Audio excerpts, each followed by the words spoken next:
Kinabukasan Kabataang Katuwa na matatag na pamayanan. At nais ko munang tawagin ang isa po sa magpapakilala at isa rin po sa maganda ito na makilala po natin ang opisyal ng bumubuo ng Sangguniang Kabataan na nandito sa aking likuran.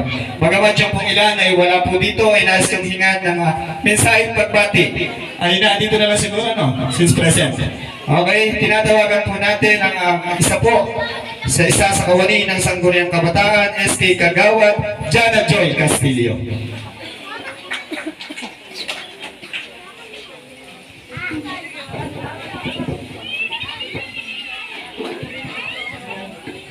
Magandang hapon po sa ating lahat. Bago po ang lahat, nais ko pong bumati at magpasalamat sa ating napakasipag na punong barangay, Tagalang-galang Luis M. Torres, sa lahat po ng bumubuo ng Sangguniang Barangay, sa ating BCA officers at sa lahat po ng dumalaw sa araw na ito.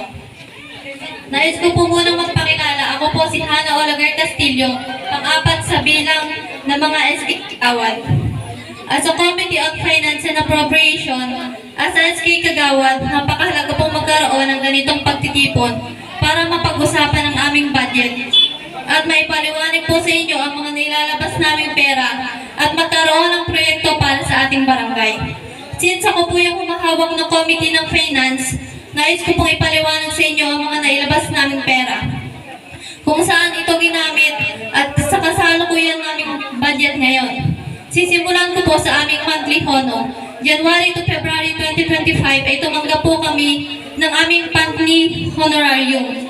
Sumunod naman po ay, kung naaalala niyo po, nagkaroon din po kami ng paliga at dahil po wala po tayong sariling court, ang naging venue po ng aming paliga ay sa Sitio Court. Kami po ay bumili ng mga pangangailangan para dito. Sports equipments, ang nailabas namin pera dito ay nagkakahalaga ng 42,384. Ito ay ang mga sumusunod: 15 inches HQ speaker, 1 high power amplifier, 1 speaker connector and wires, at 2 microphones. Noong February naman po ay nakinhop po tayo sa training and seminar na ginanap po sa Baguio. Mula February 22 to 24, 2025, ito po ay nagtagal ng 3 araw.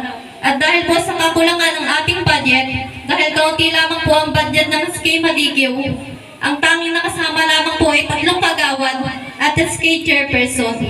Dahil po dito ay nakapaglabas po kami ng pera na nagkakahalaga ng 67,200. Sa buwan naman po ng March ay tumanggap po ulit kami ng isang buwan na sahod. Ito na po yung last na sumahod po kami. Dahil mula April to July, hindi po